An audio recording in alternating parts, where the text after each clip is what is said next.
Hello everyone, welcome back to my channel Pompi lifestyle 100 তো বন্ধুরা, তোমরা সকলে কেমন আছো? সকলে খুব ভালো এবং সুস্থ রয়েছে। আমি মোটামুটি ভালো রয়েছি তোমাদের ভালোবাসা ও ঠাকুরের আশীর্বাদে। তো চলো, আজকে 25শে বৈশাখ আর আজকের বিকাল থেকে ব্লগটা তোমাদের সঙ্গে আমি শেয়ার করছি। তো আগামী দিনের ব্লগটা তোমরা হয়তো দেখে নিয়েছো এতক্ষণে। তো যাই হোক, কেমন হয়েছে অবশ্যই কমেন্ট করে আগের দিনের ব্লগটা জানাবে। আর আজকে যাচ্ছি আমি আমার দাদার বিয়ের উপলক্ষে কিছুদিনের জন্য। তো রেডি হয়ে নিয়েছি, এভাবেই যাব। আমি সচরাচর সেরকমভাবে রেডি হই না, ঝিনচা কতটা মেকআপ তো একদমই করি না দরকার ছাড়া। তো এভাবেই, আর দুলটা আমার কাছে কানের একটা দুল পড়ে গেছে, কোথায় খুঁজে পাচ্ছি না, তাই এরকমভাবেই এখন বাড়ি থেকে বেরোচ্ছি।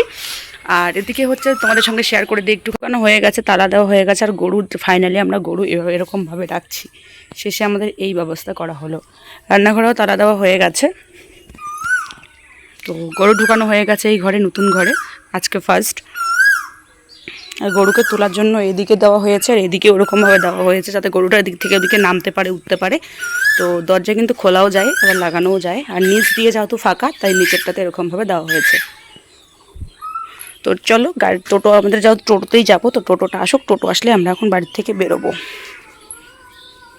তো বাড়ি থেকে বেরিয়ে ফার্স্ট আমরা গেছিলাম হচ্ছে মানে পানিয়ার দোকানে, সোনা রূপা কিছু কেনা, যাকে বলে আর কি জুয়েলারি মানে দোকান আর কি, আমরা তো বানিয়া বলি।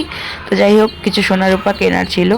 তো আমি কি বৌদিকে গিফট করলাম বা কি দিলাম অবশ্যই তোমাদের সঙ্গে শেয়ার করার চেষ্টা করব। তো এখানে হচ্ছে তোমাদের দাদা ভাইয়ের একটা ভ্যাজলেট আর আমার দাদা ভাইয়ের একটা ভ্যাজলেট, মানে আমার বরের আর আমার দাদার। তার সাথে হচ্ছে আমার পলা, আর রয়েছে পলা একটা আংটি।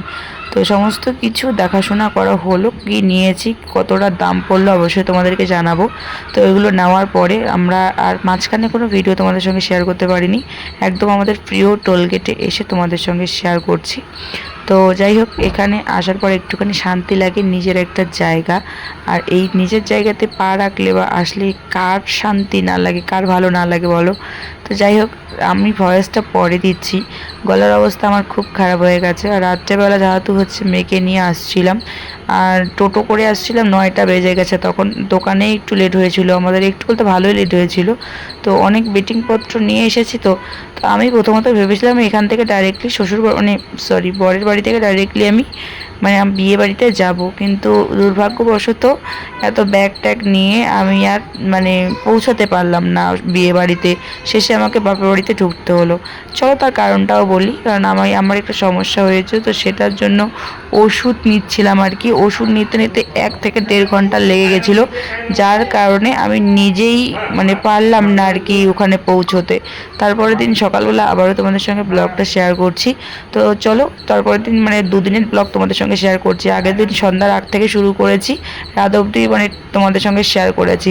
পরের দিন আমি চান করে দেখো রেডি হয়ে নিয়েছি। রেডি হওয়ার পরে এদিকে বোন দিচ্ছে পুজো, বাবা করছে কিছু চৌকাটের কাজ, আর তার সাথে সাথে মাও মানে রান্না বসাচ্ছিল। তো আমরা খাইনি, বুনু পুজো দেওয়া হয়ে গেলে আমরা বের হয়ে চলে এসেছি মানে পিসিদের বাড়ি যাওয়ার উদ্দেশ্যে। তো পিসিদের বাড়িতে যেহেতু বোন জামাই নেই, তো সেই কারণে কিন্তু তোমাদের দাদাভাইকে বারবার করে ফোন করছে। আর এখন কিন্তু বাজে সকাল 7টা, আর আমরা বেরিয়ে পড়েছি 3 বোন, তারপরে আমার বরমশাই, আমার মেয়ে।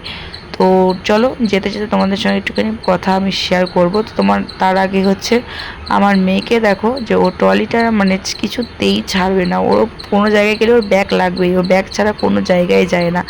আর এই হচ্ছে আমার বড় বোন আর ছোট বোন। তো তোমরা কমেন্ট বক্সে জানাবে যে আমার বড় বোন কোনটা আর ছোট বোন কোনটা, মানে তোমাদের কি মনে হয়। তারপরে এই একটা ভয়ঙ্কর জায়গা, যেটা মানে তোমাদের সাথে শেয়ার না করলে তোমরা বুঝতেই পারবে না। এখানে তো যেরকম সেরকম, এই ভিতরের জায়গাটুকু এত অন্ধকার, আমি তো ফোনের ফ্ল্যাশ জ্বালাচ্ছিলাম তাই বুঝতে পেরেছি, মানে পরিষ্কার বোঝা যাচ্ছে। নাহলে তো এখানে মানে মানুষকে যদি খুনও করা হয় তো ওদিকেও টের পাবে না, এরকম একটা ব্যাপার। এই ভয়ঙ্কর একটা জায়গা, এখানে তো সবাই ভয় পায় রাত্রেবেলা। তো তোমাদের সঙ্গে শেয়ার করছিলাম এটা। আর এই সাইড থেকে দেখো, তোমাদেরকে আমি দেখানোর চেষ্টা করব, এই সাইডটা দিয়ে একটুখানি ক্লোজ হয়ে যাই, তারপর তোমাদের আবারও আমি দেখাচ্ছি। তোমরা ম্যাপে যদি কেউ খুঁজো বা লোকেশন ট্যাগ করো তবু তোমরা পারবে। তো এই হচ্ছে আমরা যে জায়গাটা এলাম, সেই জায়গাটার উপরটা তোমাদের সঙ্গে শেয়ার করলাম। আর এখান থেকে যখন ট্রেন দাঁড়িয়ে আছে, সেটা কিন্তু হচ্ছে আলতাগ্রাম স্টেশন। তো অনেকেই চেনো, আবার অনেকেই চেনো না, বেশিরভাগই চেনে এটা আলতাগ্রাম স্টেশন। তো কে কে এখানে এসেছো? আগে কিন্তু আমরা এখানে রেগুলার ঘুরতে আসতাম, মানে একটুখানি বিকালবেলা আড্ডা দিতে আসতাম বেশিরভাগ প্রায় সময়টাই। আর এখন তো এখানে বন্ধ করে দিয়েছে, আড্ডা ভট্টা দেওয়া মানে যাবে না আর কি, একটা দুর্ঘটনা ঘটেছিল তার জন্যই। তো যাই হোক, তারপরে আমি পিসিদের বাড়িতে এসে দেখো আমার কাজ হচ্ছে যেটা আমার নিয়মিত কাজ এর আগেও হয়েছিল। আর তোমাদের সঙ্গে একটা কথা তো শেয়ার করা হয়নি যে আমি কিন্তু মাসে যদি আমার 30 দিন হয় তাইলে হচ্ছে আমার 15 দিন বাড়িতে ছিলাম এবং 15 দিন আমার পিসির বাড়িতে আমি ছিলাম। তো আমার ছোটো পিসির ছেলের বিয়ে, আর আমি এখন রান্না করছি বড় পিসির বাড়িতে। তোমরা হয়তো বড় পিসি আর ছোটো পিসির ব্যাপারটা বুঝলে না, চলো সেটাও তোমাদের সঙ্গে ক্লিয়ার করি। আমার ছোটো পিসি আর বড় পিসি দুজনেই কিন্তু বোন বোন যা হয়েছে এক বাড়িতেই থাকে। তো এটা হচ্ছে মানে বড় পিসির দুটো ছেলে দুটো বৌমা, এবং ছোটো পিসির হচ্ছে 2 ছেলে 2 বৌমা। আর আজকে হচ্ছে ছোটদার বিয়ে, মানে ছোটো পিসির 3টা বৌমা হয়ে যাবে। তো আমি রান্না করলাম বড় পিসিদের রান্নাঘরে, রান্না করে দাদাকে হচ্ছে, যেহেতু আজকেই দাদা বিয়ে করতে যাবে মানে বৌদিকে আনতে যাবে, তো বৌদি এখানে পুজো টুজো অনেক কিছু হচ্ছে।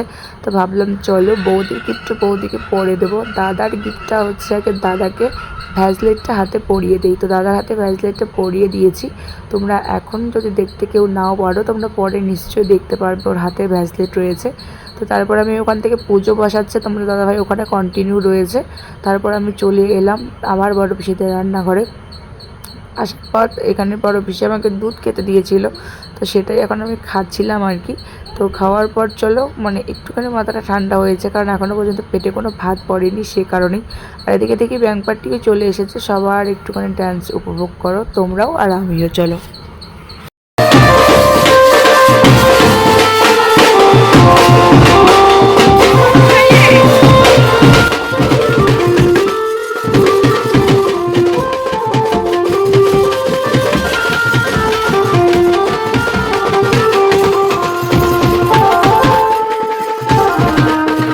তো এখানে যত জল ভরতে যাওয়া হবে, তো সবাই মিলে কিন্তু দেখো রেডি হয়ে বেরিয়ে পড়েছে, মানে জল ভরতে যাবে। অনেকে রেডি হয়ে বেরোচ্ছে, অনেকে বেরিয়ে পড়েছে। আর সবাই কিন্তু দেখো প্রায় হলুদ শাড়ি পরে নিয়েছে। আর আমার মেয়ে তো ঘুমিয়েই পড়েছে, তো মেয়েকে এখন দেবো ওর পাপার কাছে, ওর পাপার কাছে দিব। আর আমি একটুখানি আমার দাদার বিয়ের আর কি আনন্দ উৎসব পালন করব। তো যাই হোক সবাই এখানে বেরোচ্ছে। আর আকাশের পরিস্থিতিটা খুবই খারাপ, কারণ একবার বৃষ্টি তো হয়েই গেছে। তারপর সবাই মিলে আমরা চলে গেলাম জল ভরতে অন্ধকারে, একটু ব্যাংক পার্টিটা আসতেই লেট হয়ে গেছে। তো আমার ভাই হচ্ছে ক্যামেরাম্যান, এটা আমার নিজের ভাই। তো আমাকে বলছে এইভাবে আয় ওইভাবে আয়, এরকম করে আমাকে হাত দিয়ে দেখাচ্ছে। তো ভিডিওটা আমি অন্য একজন তারে করে নিয়েছি, তার কারণে এই অবস্থা। তো তোমরা একটুখানি ম্যানেজ করে নিও এরকমভাবেই। আর ঘিচিমিচি করে ছোটো রাস্তায় নাচতে যাচ্ছি। আর এদিকে গরমে তো পুরো হালাত খারাপ, তার মধ্যে হচ্ছে রয়েছে অন্ধকার। তো তোমরা এভাবেই নাচটা উপভোগ করো সকলেই।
তো তারপর কিন্তু দেখো এখানে আমি পদ্মা বড় বৌদি, তারপরে হচ্ছে মানে মানে বরের হচ্ছে নতুন বর মানে পাত্রর হচ্ছে দাদা বৌদি মা বাবা, মানে আমার পিসা পিসি আমার বুনু আমার বৌদিরা সকলেই এবং আমি সকলে মিলে কিন্তু খুবই এনজয় করছি। আর আমাদের মধ্যে একটা নিয়ম আছে, আমাদের মধ্যে ভাসুর ভাউসানি শ্বশুর বৌমা এরকম কোনো ব্যাপার না, সবাই কিন্তু মন খুলে এনজয় করতে পারে একসঙ্গে। সবাই মিলে কিন্তু নিজের মানে খুশিটাকে ইয়ে করতে পারে আর কি। যাই হোক, তো ডিএসএলআরেরও প্রচুর ক্যামেরা মানে ভিডিও রয়েছে, যেগুলো আমার ব্লগের জন্য মানে 4টা ক্যামেরা করা হয়েছে টোটাল, দাদাদের জন্য 3টা আর আমার জন্য 1টা। তো ব্লগের ওগুলো মেমোরিতে আপলোড করতে হবে, তারপরেই আমি পাবো, তার আগে তো আমি পাবো না। তো তোমরা বিয়ের ব্লগগুলো হয়তো কিছুদিন সময় নিয়ে একটু লাগবে তোমাদের সাথে আনার, মানে তোমাদেরকে দেখানোর জন্য আর কি। 2-3 দিন হয়তো লেট হতে পারে, কারণ আমি বিয়ের জন্য খুবই ব্যস্ততা। আর যার মধ্যে হচ্ছে বোন আর বোন জামাই নিয়ে, তার জন্য সমস্ত রকম দায়িত্ব কিন্তু আমার ঘাড়েই পড়েছে। তো এ কারণেই মেন সমস্যা সমস্যাটা আমার। তো তোমরা দেখতেই পারবে, হয়তো ব্লগগুলো যখন দেখবে তখনই বুঝতে পারবে যে আমি কী হারে চাপটা নিয়েছিলাম আর কি। তো চলো পুরো ব্লগটা তোমরা দেখো এবং ভিডিওগুলোকে মানে আমাদের এনজয়টা তোমরা উপভোগ করো।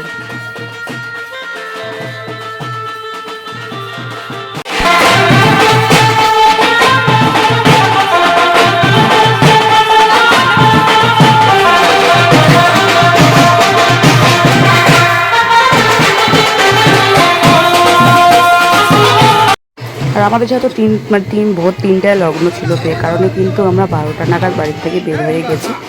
আর এদিকে হচ্ছে দাদা সমস্ত রকম ঠাকুর ঘরে প্রণাম করে নিচ্ছে এবং হচ্ছে আমার পিসিমণির কাছ থেকে দাদা বিদায় নিচ্ছে। বউ আনতে যেহেতু যাচ্ছি আমরা, আমার মেয়ে ঘুমিয়ে পড়েছে আর সকলে নিজেদের গাড়িতে উঠে পড়েছে। আর আমি যাচ্ছি হচ্ছে আমার দাদার সঙ্গে, দাদার গাড়িতে।